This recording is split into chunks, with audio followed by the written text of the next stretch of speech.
Hello, everyone. Today in this video, I'm doing kind of experiment by presenting you with something. We are going to discuss about, like, normally I get asked on the email so many questions that how people can, while they design their own feed based on my input from the emails and other conversations, they want to then test those ingredients that which they have locally, for example, available. And this process is full of questions and some issues, because not everything could be done virtually. So therefore, to answer some of these questions and to actually walk you guys through also from of this process, I made this presentation and I want to share that with you guys. So just bear with me on this thing. Yeah, I'm going to share my screen and share the screen. So yeah, so in this is something like, for example, some of the points. This is specifically for those who are already preparing their own fish feed. For example, it could be a small farmer, it could be a feed miller, whoever you are, in whichever process you are and whichever level you are. So this is for everyone. Um, but not for those specifically maybe at this point who have to do everything from the scratch. So and why is that? I will come to that later. So now the question is, whenever you want to, for example, you have a recipe, you have a formulation which is very standard, and then you want to kind of change that to something which you have just found out. For example, some byproduct you found out some other ingredient, and now you want to test that. So how do you do that? So number one, you should have be very careful about what is your objective and which ingredient you want to test. And of course, you also have to know that which type of fish you want to test on, which type of species is it, like do they really like this type of ingredient, do they have problems digesting it, do they really take it as their natural diet, um, or not. So there are some of the key issues you always have to understand before you actually offer them with an ingredient which you're going to test.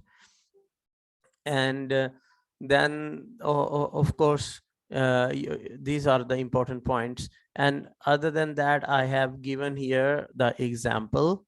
If you see here I take it like a krill meal is just a ingredient here in Norway. So I just give you as an example. Um, like, for example, we want to use this ingredient just for an example. You don't have to. You might have another ingredient to think about. But normally, when people ask me, of course, on the email, like we want to do this and that, so I often talk about that. Where is the test, where is the lab test for that ingredients that you want to use, or specific ingredients.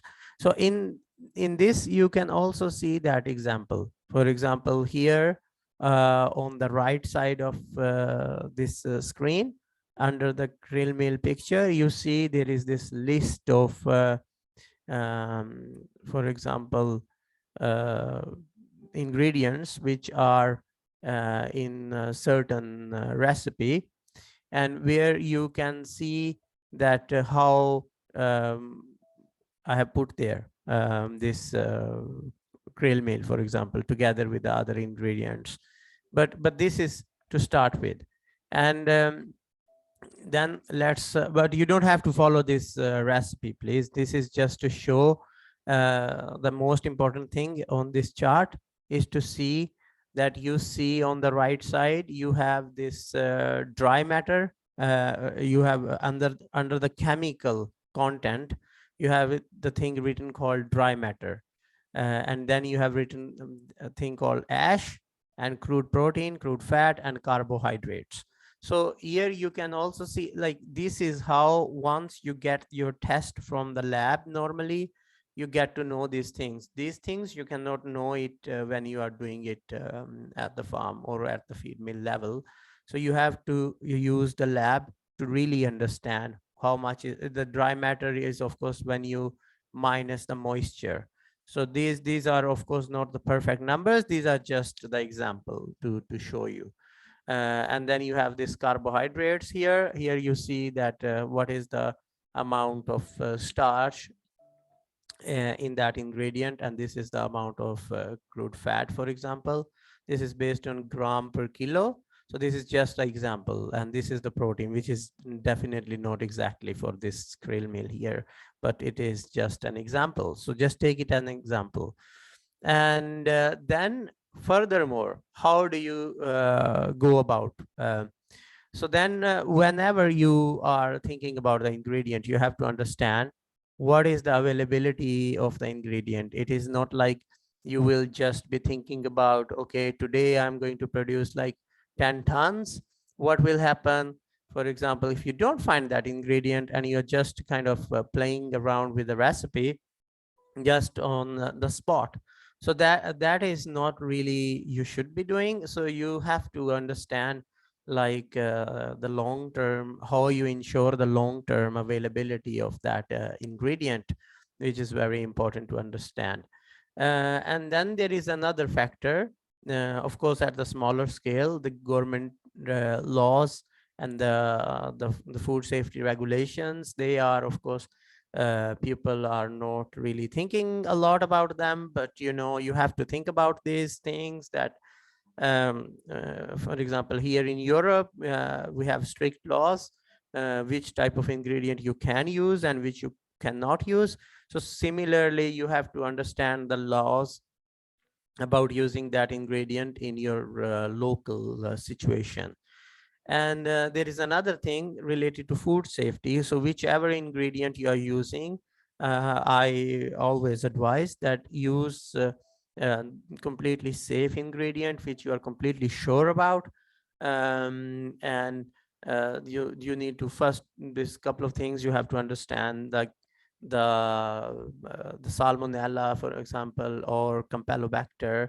These type of organisms, you shouldn't have them, of course, in your ingredients. Other than that, you have to think about mycotoxins or other inhibiting this anti-nutritional factors, which you have to consider. So that is why its analysis for this feed ingredients are so important. And here is you have the better actually the example of how this uh, like the analysis from the lab looks like. Uh, so here we go related to this krill meal example again. So here you see you have this crude protein here, which is like 64.4%. That is just also an example. So some other ingredients will have different things. So, and this is the fat example, this is the carbohydrate, and this is amino acid profile of this whole ingredient. So amino acids, you can see that you have normally essential amino acids and non-essential amino acids. So these make up also the part of ingredients for the proteins.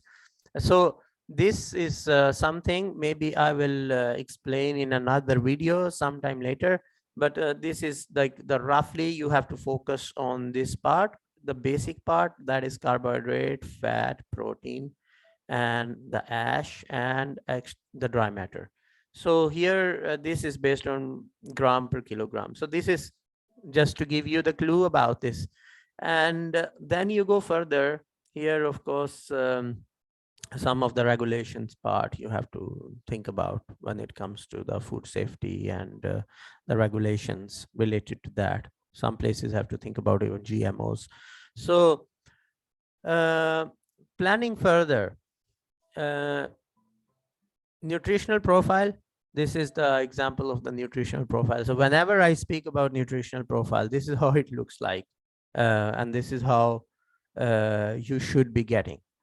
And then you have to, of course, the quality control. The moisture part is so important. For example, I often say don't go beyond 12% moisture, because if it's more than 12% moisture, you will have problem storing the ingredient and overall the quality. So you this is you have to at least have some sort of equipment to check the moisture level, for the basic understanding of what is the moisture level and the storage condition. And another thing you have to understand is the traceability of the ingredient and feed. Whenever you are getting that ingredient, you have to understand everything about it, where it is coming from, what is the locality, how old is this ingredient, and of course, when it comes to the sustainability part, that is like, is this having a competition with the human food, or is this ingredient is produced with some technology which is full of responsible for more carbon emissions. That is one example. By the way, in the feed industry, they're not doing it yet, but it's just a thought that, um, for example, that how you need to think about the sustainability of these ingredients. And of course, the human competition is one of the issue.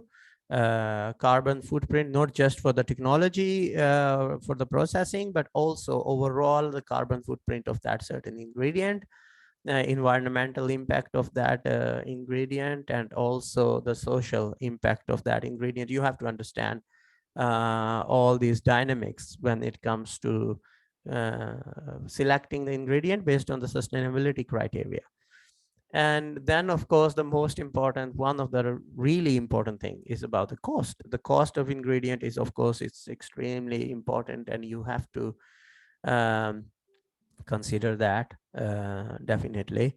So these are few points, and then let's go further, and that's another thing. And now is, how do you plan this whole process of producing this feed? How do you make this project for, and like, when you want to test, like, how do you want to go about it? it's uh, it's a huge issue, because many of you are doing it at their own farm, and they don't have this controlled facilities. But I'm going to walk you through what it really exactly looks like when you are doing it with the higher standard. And when you are going to do it with higher standard, you think about the genetic background of the fish. You normally get the growth chart, or you have the understanding what the growth chart of that specific fish looks like after feeding, how much the weight should be, and also the overall profile of that fish when it comes to their genetics, growth, performance, survivability. uh, like, these are the major things you have to consider. And and the health status of the fish when you are going to try your feed on them. So sometimes it is also for journally and journal understanding. Sometimes you are using your feed, you're trying it out, and fish is generally not healthy, and then you can blame that on the feed you are actually trying. So this is one of the things, and this is also goes for the commercial understand, like when you are trying a different brand of the feed. So if the health of your fish is not right, then you are going to get conflict with the feed company, of course, um, generally, uh, based on what actually happens. And then you, of course, have to understand about the government, this rules and regulations related to the animal welfare when you are trying to do that on your own facility. at your own farm. How do you are going to do it? So this is some of the things you have to understand when you want to plan that. Moving forward, uh, yeah, so moving forward, whenever you are going to test this, so you have to, of course, understand about your facility, what are the challenges which it can even give to your fish, um, and and in this whole process, there is I will come back to the go to the standardization part later, but this very important part. When you are doing this experiment, you are actually comparing apple to apple, in a layman term, if I want to say that. So you are going to be very careful about, if you have, like, let's say 500 kilo or 1 ton fish, the number of fish in one pond or tank or cage, like just for an example's sake, and you're comparing these two based on different feed, like the regular feed and the feed you want to test with the new ingredient or from another company or whatever, you are going to make sure that the conditions in both, um, in both tanks, ponds, cages, whatever, is similar. It's not a huge different. Of course, uh, in the cage environment, of course, it could be, so it could be a problem. But for example, for the pond and tank, you're sure, you try your best to make sure that there is no difference in the condition. So then when you start out, with the weight of the fish.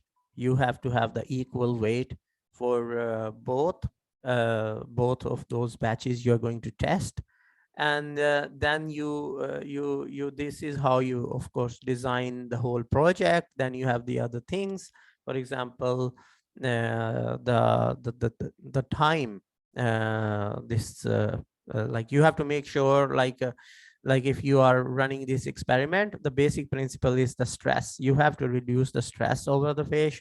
And if you follow the specific times and you are very strict to the routine you're doing by yourself, or you have your people working for you and doing that, so you have to be very vigilant about the time you're going to use, and what is the routine you are going to follow. And then the other thing you have to do is uh, the the light regime. I wrote it here, is like you have to understand. So this is more specific to the closed facilities where you have the tanks. So in of course, in the natural environment, you don't really can follow or change the light. You have to stick to the nature. Sometimes it's cloudy, sometimes it's very good sunshine. But in the closed environment, when the conditions are more controllable, you have to understand that what is the light environment. How do you make sure that the light for each and every tank stays at the same level, whatever you have pre-decided based on the fish. And then of course the feeding regime, like the time for the feed is extremely important. So if it's morning and evening, or is it morning and next morning, or evening and next evening, so based on the fish, or is it 5 times, is it 3 times? So based on the fish species, we have to decide this thing. But we have to, most important thing, if we say that we're going to test this thing for like 30 days, 60 days, 3 months, whatever, have to stick to this timeline. You cannot play around with the timings once you started and the fish is used to, because the result will not be then trustworthy, you can say. And then that's how that, and this is like whole story is about the standardization.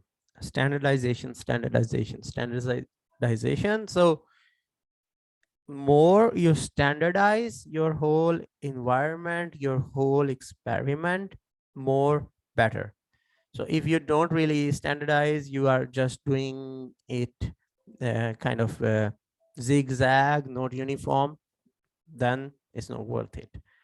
And of course, the stress factor is extremely important.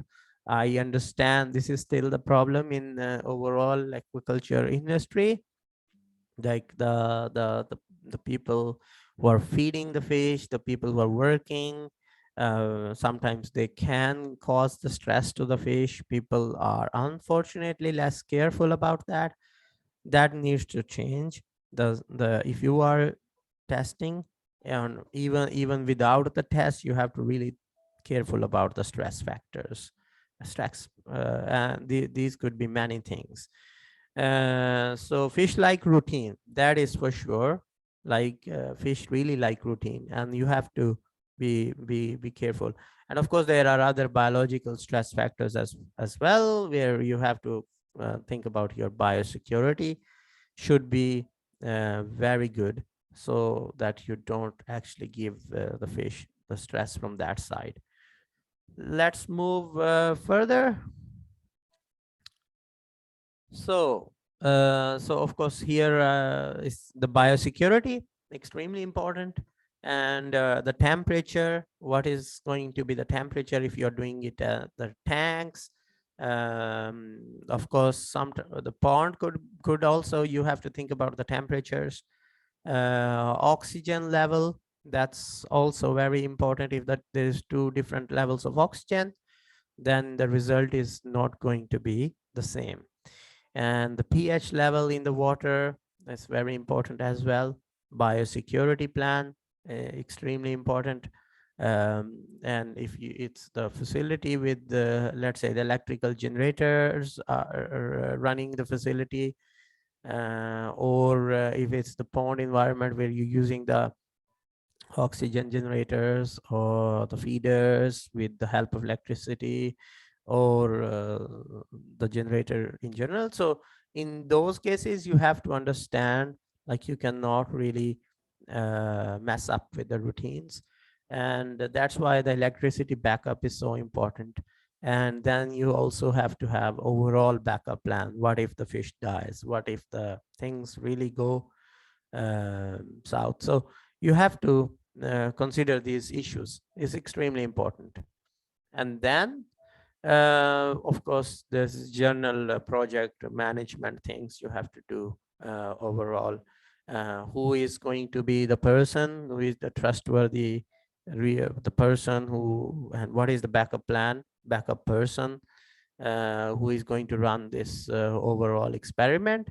And of course, the challenges, they are really the major issue. The disease is a challenge. Every day is a new day. There's a lot of things which can go wrong, but you have to minimize those things to make sure that your results are trustworthy later on. It's extremely important. And then people, of course, they are the most important aspect of any farm life, or overall this animal protein thing. So another thing you have to understand, when you are testing out, let's say you have set up some tanks, or you have set up some specific ponds, and then you are moving fish from some other tanks or other ponds, or really after taking the weight from the big pond or big tank, you are putting them in a different tanks to start this type of experiment. In that type of situation, you have to be aware that it takes time for fish to adopt to the new environment. And in this process of adopting to the new environment, it's very important that you give them that time they need for to acclimatize with the new environment. Fish are very sensitive, and then you have to be sure about that. Sometimes it might take 1 week, sometimes it can take up to 3 weeks or 2 weeks. So extremely important, need to understand which fish you are working with, and how you're going to make sure that this adaptation to the new environment is taking place in a real way. Then we have to think about, of course, the record keeping. You don't have to write the things on your phone, for example, or on your hands, for example, or just by uh, I'm saying this because people do that. So you or some paper, one paper and on one day and the another paper on the other day. You have to be very careful with all your record keeping. You use whatever medium you use. You make sure that you don't um, like make it into zigzag or a non-uniform practice where three people know about one data and three people know about the other days, and yeah, it could be very complicated.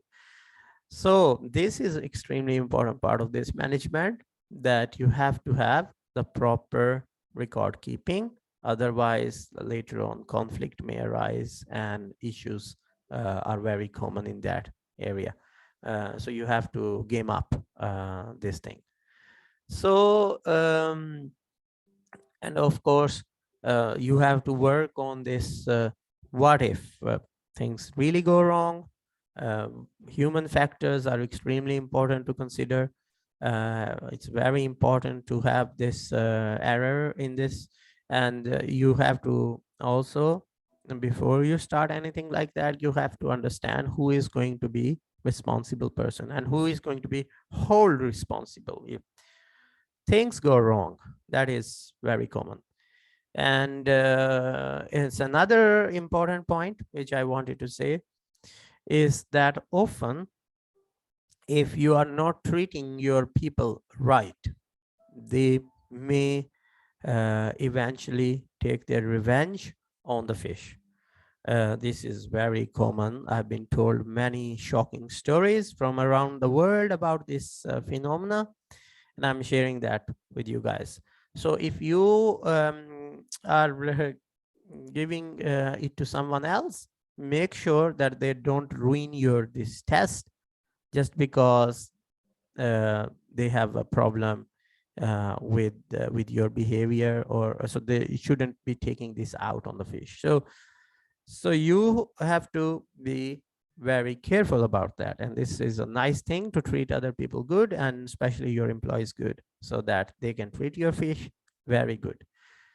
So next is so let's say you have started the experiment, and in that case, let's say it's a 1 month experiment, and then in the end you want to check the performance if the which fish has grown better. So in that kind of scenario, you need to understand what are the different parameters. First of all, what are you going to exactly check in journal? Of course, in this our aquaculture tribe, mostly people would love to know the weight, of course, of the fish, increase, decrease, uh, and so in this type of situation, you have to have the proper plan. How do you going to do that? Are you going to, let's say, extend the experiment to 2 months, and then you want to get an idea after 1 month, so you wouldn't actually take all the fish out, so you will just take the sample out, let's say, like equal number of fish from both tanks or ponds or cage, to get the idea how things are going on. It's extremely important. And then if it's going to, it's a fancy study, fancy experiment, and you want to get involved with the lab to understand the things, so then you have to coordinate with them and understand what is the fish material you are going to take the sample from. Is it their feces? Is it their muscles? What is going to happen, and how you plan that? That is important.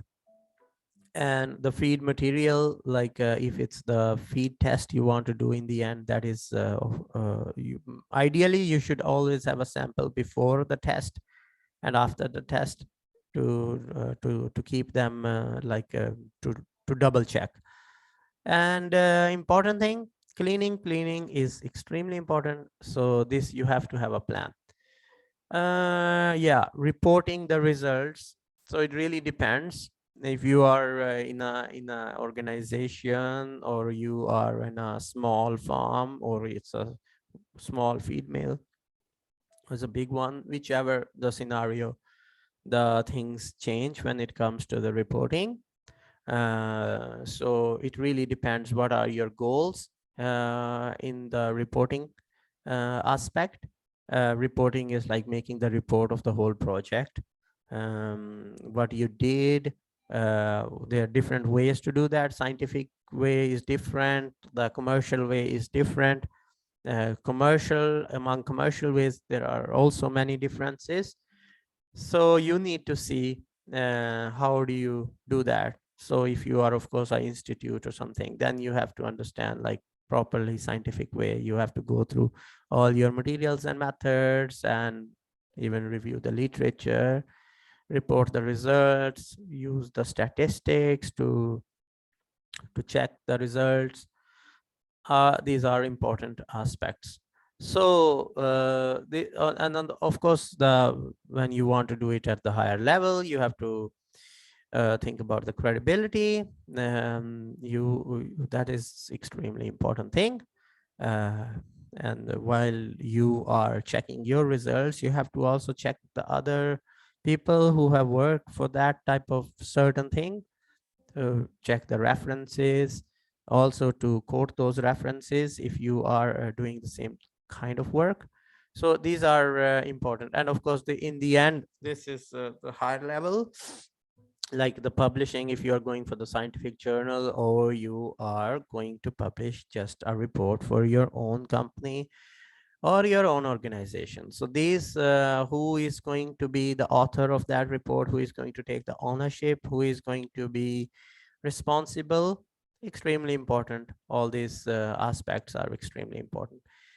I think this has been quite interesting. We have covered quite a few things, and just keep sending me the emails, keep asking me the questions.